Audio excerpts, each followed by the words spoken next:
Tá pouco feliz o Castrinho? Rapaz, entrou mais 3 milhões e um quebrado. Financeiramente sensacional, esportivamente também maravilhoso.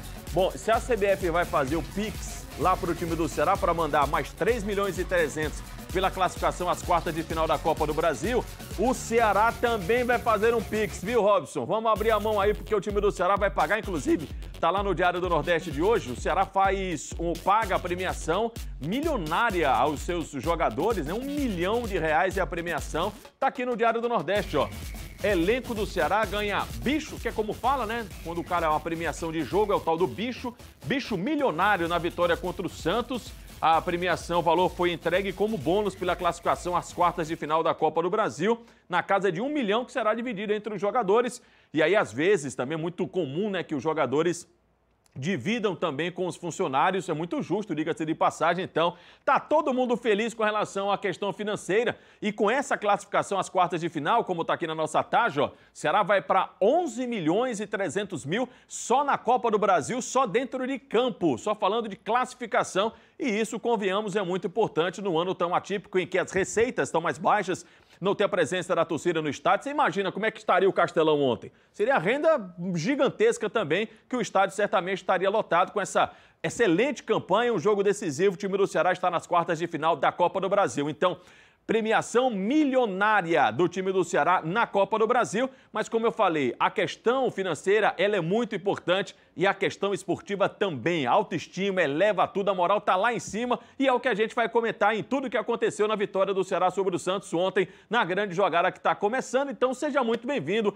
11h17, deixa eu dar um bom dia para os nossos comentaristas, falar com o Wilton Bezerra, que estava comigo ontem na rádio, falar também com o Tom Barros. Wilton, muito bom dia. Questão financeira, tudo bem, todo mundo feliz, todo mundo alegre e a questão esportiva é para ficar do mesmo jeito. Seja bem-vindo, tudo bem, Wilton? Tudo bem, bom dia, Antero, bom dia, Tom Barros, pessoal da técnica, um abraço, pessoal da reportagem também. Interessante que ontem eu lia uma reportagem queixa, vamos dizer assim, reportagem queixa, do Guardiola. E o Domenech Torrent também era assunto nessa abordagem, falando a respeito de calendário, falando a respeito do acúmulo de jogos, principalmente na pandemia. E a vida dos técnicos, ela vira realmente um inferno, porque não há tempo para ensaio, não há tempo para treinamento. E o Guardiola diz que os times, os técnicos, todos são sobreviventes. Sobreviventes, porque é jogo e recuperação. Jogo e recuperação. Jogo e recuperação. Quer dizer, não tem tempo realmente para treinar. No futebol que precisa, naturalmente, de muito treino, de muito ensaio, de muita coisa nova. E nós estamos aí diante dessa situação. Por quê? Porque os times eles precisam de dinheiro. R$1 milhão de gratificação para os jogadores. Dizem que o bicho é um mal necessário. Se criou, acabou a brincadeira, não tem como acabar. Então, o futebol, ele é assim, ele encavala jogos em cima de jogos, competições em cima de competições, porque os clubes precisam de dinheiro. E eu aprendi muito cedo que, para o futebol, todo dinheiro é pouco. Todo dinheiro é uma mixaria. Você olha, recebeu 3 milhões, aí você vai para os gastos diários de uma equipe de futebol, aí você fica realmente meio assustado, mesmo porque a coisa foi inflacionada de uma maneira incrível, até. Meu amigo Tom Barros, bom dia, comandante. A gente vai já mostrar a reportagem, daqui a pouquinho, melhores momentos. Mas eu queria aquela pinceladinha sua sobre a classificação do Ceará, a vitória sobre o Santos. Vozão segue invicto na Copa do Brasil. Comandante, bom dia.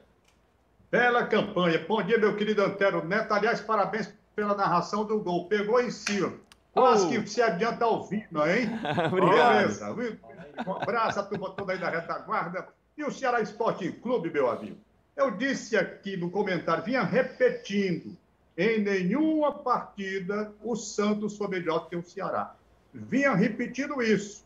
Em nenhum jogo o Santos foi melhor que o Ceará. E mostrei por que não. Então havia essa possibilidade. E ontem, mais uma vez, não foi melhor que o Ceará. Principalmente no segundo tempo. Merecida classificação, dinheirinho no bolso, tabu de 10 anos para o espaço, e agora espera esse sorteio esquisito que a CBF faz, que eu nunca vi sorteios tão esquisitos na minha vida, mas aí é outra história. Sorteio que vai acontecer amanhã e a gente vai mostrar ao vivo aqui na Grande Jogada. Vai ser no horário da Grande Jogada, a gente mostra ao vivo o sorteio que já acontece amanhã para as quartas de final da Copa do Brasil. Então bora ver como é que o time do Ceará se classificou? Vitória sobre o time do Santos? Dá só uma olhada.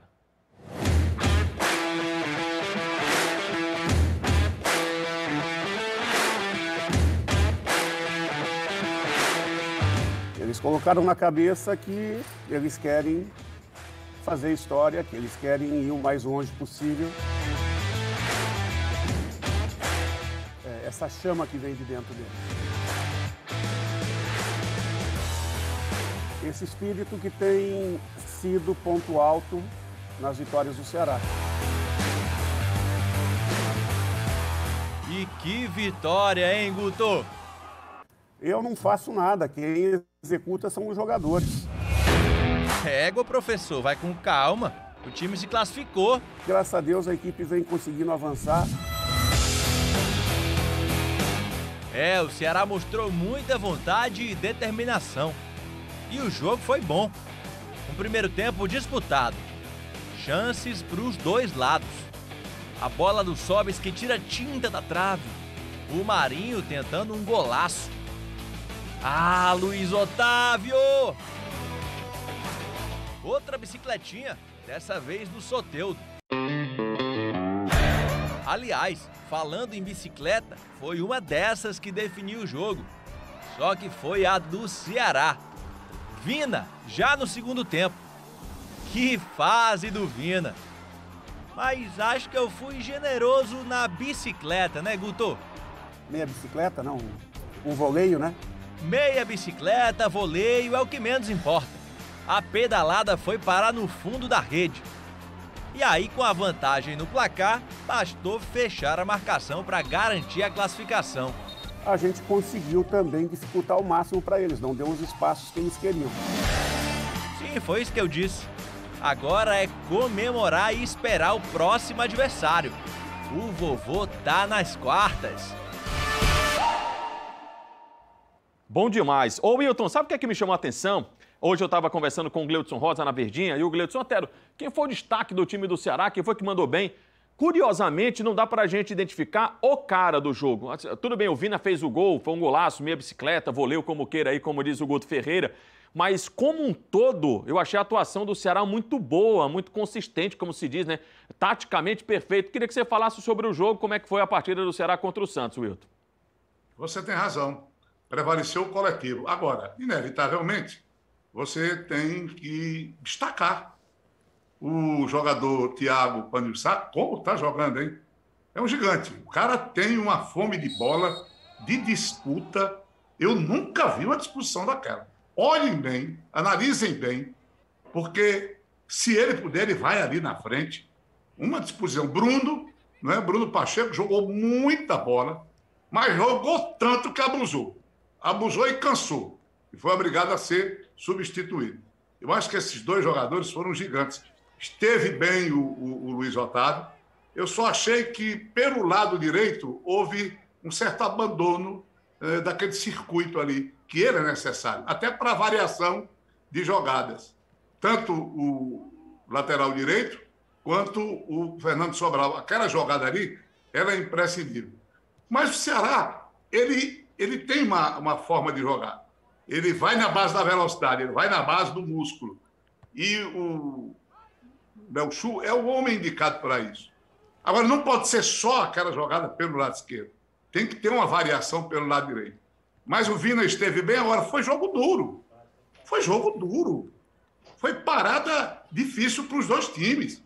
Os times se defenderam bem, com suas diferenças, mas eles estiveram obedecendo, sabe, a esquematização tática de uma maneira impressionante. O Santos era mais rápido, ele toca mais a bola. A jogada flui, porque o Santos é um time habilidoso. E outra coisa, quando eu falo em setor defensivo, segurar Soteldo e Marinho não é brincadeira. Não é brincadeira. Desta feita, o Soteldo jogou duas fora do alvo que não poderia. Aquele voleio dele, aquela meia bicicleta de primeira, eu vou te contar uma coisa. Eu imaginei que a bola ia lá no fundo das malhas. Aquela jogada de contra-ataque, que ninguém o segurou, ele chutou mal também. Nesse ponto, o time do Santos teve jogadas em que ele ameaçou seriamente o time do Ceará. Ainda bem que o Sobis pegou uma lá numa falha da defesa. Teve uma outra chance de uma jogada de Léo Chu.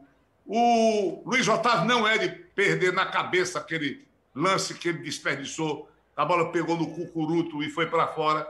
Enfim, uma partida equilibrada. E eu preferi, honestamente, dedicar meu espaço dentro do site do Diário do Nordeste a um jogador, Vina. Porque quando a coisa está equilibrada, de difícil solução, aí você tem que ter o brilho individual do jogador. E o gol dele foi apoteótico. Principalmente porque ali naquela zona, que eu não sei mais qual é não, sabe? Agora tem um negócio de 14ª zona, 15ª, a zona do 10, o campo está todo fatiado. Estão inventando 1000 coisas ali. Mas ali onde ele finalizou, é num átimo de segundo.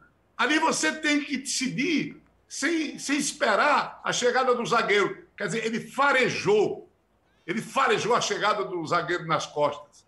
Ele fez um cálculo de posição de jogadores, movimento de jogadores e de bola, que era muito difícil. E pegou do jeito que podia pegar, porque ele, na verdade, conseguiu, não é, enxergar, possuidor, digamos, de uma situação sinestésica, um pensamento sinestésico, e marcar aquele gol realmente espetacular. A maneira como ele processou, se você olhar bem, a maneira como ele processou de maneira rápida, me levou a colocar a crônica, né, um golaço dentro da noite, e era só o que faltava para o Ceará conseguir um resultado expressivo como o de ontem. Quero, claro, também a opinião do Tom Barros, a análise do Tom, o olhar do Tom sobre a atuação do Ceará, sobre o jogo, o que é que o Santos apresentou, qual foi o grande mérito do time do Guto Ferreira nessa vitória, comandante? O time do Santos era mais perigoso porque é bem mais veloz na saída de bola. Tanto assim que numa delas pegou o Ceará aberto, escancarado. E quando o Soteldo entrou, ainda olhou para ver se o Marinho estava do outro lado para tocar a bola, errou o chute. Mas era o perigo que se tinha. Com relação ao Ceará, o Wilton Bezerra destacou o trabalho do Bruno Pacheco. Muito bom. Mas eu entendi porque mais contido, aqui na direita, o time do Ceará, Eduardo não subia. Por quê? Meu amigo, não é fácil. Você manda o cara subir, quem pega o Soteldo na velocidade da volta do Santos? Então ele se conteve mais. Eu acho até que estrategicamente foi o Guto, cuidado com essa subida. E ele ainda subiu, ainda fez alguns cruzamentos. Eu fiz a diferença. Eu achei o Ceará, na hora de sair para o ataque, um pouco mais lento, até porque ele fica mais atrás um pouco. O Santos vem mais veloz, é natural. E ainda assim o Ceará criou boas situações. Foi uma medida certa, do meu entender, segundo tempo. O Santos tentou ir todo para o ataque com 3 jogadores, Lucas, era só o Lucas entrando para tentar fazer o Ceará administrando a sua situação. Foi muito bom. Eu acho que não poderia ter sido melhor esta situação do Ceará diante do Santos nas 2 partidas. Quando o Wilton estava comentando sobre o Vina, não é exagero, porque os números do Vina são espetaculares, né? 13 assistências, artilheiro do time do Ceará na temporada, no Campeonato Brasileiro. E ele parece ser, Wilton, o termômetro, né? Você destacou o jogo dele ontem, o gol, a forma, né? A esperteza que ele teve de fazer o gol. E ele parece ser muito termômetro, né? Poxa, o torcedor fica, tomara que o Vina esteja bem hoje. Porque quando o Vina está bem, o Ceará normalmente joga bem, né, Wilton? É verdade. E tem um detalhe, viu? Todo mundo sabe que o futebol ele ganhou novas abordagens. Abordagens até do basquetebol. Nós temos, por exemplo, um futebol hoje, eu vou até escrever sobre geometria com suor. O que é geometria com suor? São treinos exaustivos, dentro de uma abordagem, sabe, aritmética até. O futebol tá cheio de situações novas. Mas, apesar de precisar dessas abordagens numéricas, geometrizadas, digamos assim, tem que ter o craque para dar, sabe, o acabamento final. O Barcelona não seria aquela escola de apresentar recitais no futebol do mundo se não tivesse o Messi para fazer o acabamento. Não adianta todos aqueles cuidados geometrizados se não tiver o craque. É isso que eu quero dizer. E esse Vina tem tido exatamente essa capacidade. Ele é o homem providencial, eu poderia dizer assim. Os seus gols, a marcação dos seus gols, são acompanhados assim de um acabamento especial que ganha realmente uma grandeza maior. Então, eu destaco com satisfação, porque, a princípio, fiquei meio desconfiado do Vina, é meio atacante, meiuca, atacante, o que é, o que não é. Hoje ele faz um trabalho, ele é um pêndulo entre os homens de meio campo e o ataque, e hoje é um jogador importantíssimo para o Ceará. E mais ainda com essa capacidade de decidir jogos. Sem sombra de dúvidas. Tom, você quer falar, comandante? Quero só fazer uma referência que eu esqueci sobre a estreia do Viseu, não é? Claro, você não pode fazer uma avaliação pelo tempo que ele jogou, mas deu a entender, pelos sinais mostrados, que vai se encaixar muito bem no esquema do Guto Ferreira, ali na frente. Animadora estreia. Vou me resguardar, porém, para ver uma partida onde ele possa jogar o jogo inteiro e a gente tem a oportunidade de fazer uma avaliação mais apurada. Mas eu gostei, a primeira impressão foi boa.